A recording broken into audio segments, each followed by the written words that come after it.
My name is to-ree-nee. I am the director of the Urn Attendants, who are the group of people that process through the streets of Tucson during All Souls procession and collect the prayers. And this is, I think, the 30th year of doing this. And I was involved in the very first one with Susan Johnson. Processional parade. We're glad you all came to participate. Fabulous day. And we thank you for founding it. Thank you. Thanks. Who gathered together a group of artists to honor the passing of her father. It has morphed from a few artists coming together to an event I think is incredibly transformative and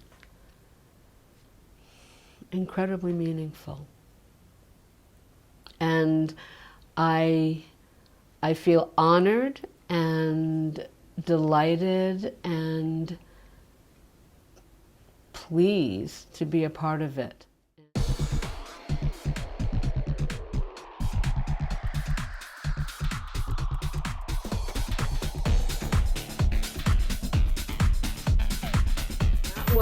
And in creating this section, my first concern was all of us.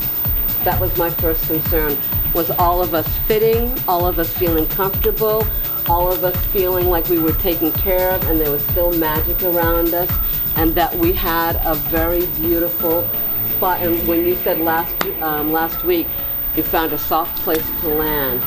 Because there were other places that were larger. It's like, oh, this is a big square box with like really bright lighting. It's like, no. Well, you could use mine. It's like, no, I can't use your space. Your space is not pretty enough for my people. My people is used to high magic in the room. So that was very important. And it was with us in mind that this area was created. So Bob helped make these little magical tree things, and so all of it is so that we can feel welcomed and nourished and loved and supported and sustained. And now we live at the Wolf Den. Also, it gives my life a huge, huge, deep level of meaning. Being involved with the All Souls procession has helped me through some incredible, difficult times of grief. In the last couple of months, a very dear friend's father passed away, who was a remarkable man. And I will be thinking of him deeply during this particular walk. His name was Gennaro DiBiase, and I knew him when I was a teenager. He was my high school sweetheart's father, and a rare and amazing person on the planet.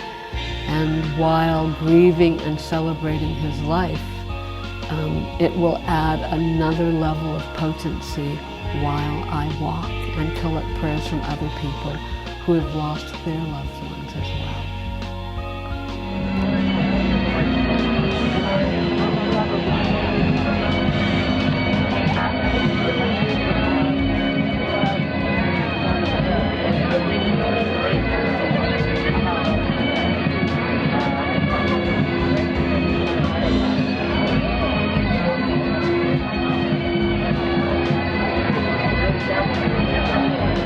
I block out this like 2.5 months, 3 months chunk of time to do this. Why do I do it? There's a phrase that we use in my group. This is why we walk. This is why we walk. And it is, there's certain things that unite us. There are a lot of things that divide us, but there are more things that unite us. And one of the profound things that unites us is death. I have a beautiful friend of mine, Laura Markowitz, this incredible, knowledgeable human being on the planet, who used this phrase once which stuck with me. And she said, we are all packing for the same journey. We are all packing for the same journey. So we have all lost someone. We have lost pets, we have lost fathers and mothers and sisters and brothers and lovers and beloved pets, and we have all lost someone. And our society doesn't really grieve well. We don't have any rituals in place that teach us how to grieve, and that it's okay. We come from a society, dominant culture, stiff upper lip, cry somewhat, but move on through life and get through it. And we, by nature, are ritualistic human beings. We need ritual. We need ritual to also give our lives meaning at different junctures in our existence. So this is a huge gift and giving that I can do as a human being on the planet, that I can walk and do this for my community. And each year that we come together, it has its own depth. We have different themes, and it has its own depth, and it has its own challenges. We are never the same each year that we gather. The world is never the same. Our country is never the same. So we bring who we are to this process, and the process is large enough to incorporate most of where we are at. And when you walk through the streets and hold people's eyes for that infinite moment, it may be only seconds, but in that moment it feels like infinite space and infinite giving.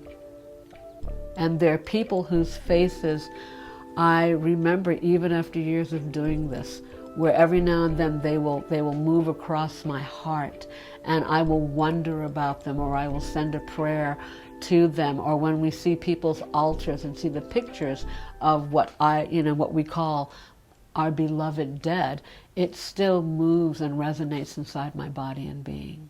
So this is an act of service that I can do for myself, and that I can do for my community, and in the larger scope of things, that I can do for my planet. There are other cultures around the world that grieve in different ways. Karen Falkenstrom of Odaiko Sonora brought the Japanese obon, I hope I'm pronouncing that correctly, but the Japanese ceremony of honoring the dead, and brought that as a component. Indigenous people have different ways of honoring the dead. Western culture does not. We have a funeral, we have a wake that takes different forms, and then we're supposed to get over it. But that communal process of coming together fills a deep, deep need that we have. And I think it also comes out of, there's a potent, rich history in Tucson. A mountain in this area is the oldest continued lived-in place in America. Some say in North America, which means that people have been living and breathing and loving and dying here for thousands and thousands of years. Tucson proper likes to say, oh, we've been here for 200 years. No. People have been living here for thousands of years.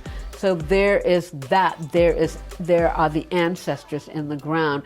There's the proximity to the border. There is the Mexican culture. There is Dios de los Muertos, the Day of the Dead.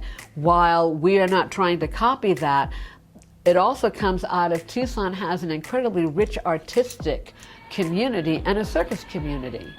So there is this potent alchemical mixture of cultures and connections and histories and people, where out of that came this uniquely Tucson thing of All Souls procession. And like I said, it started with one woman wanting to honor the passing of her father, this deep human need of love and remembrance. It's that we are an extension of the urn. There is an 8-foot urn that is pulled by an individual through the streets, and all the prayers go into that. we do not speak. We are an extension of that urn. And once we put on our costumes, which, not costumes in the sense of like Halloween or something like that, but costumes in the sense of putting on a transformative garment that allows you to be something else, something more, then we don't speak. We inhabit a different space. It's another reason why my group is in rehearsal once a week for 8 weeks. We also make our own costumes because we have to fine-tune the nervous system and our essence and our being to be the focus of such intense attention. And it doesn't just happen by, oh, let me come together haphazardly. We are thoughtful and delve into what I call the death mysteries for once a week for 8 weeks until the actual night of the procession. It's a huge giving of individuals that take this on in the midst of their already jam-packed lives, in their already stretched days and nights. But they do this as a gift and as a way that they can be of service to something higher and something deeper.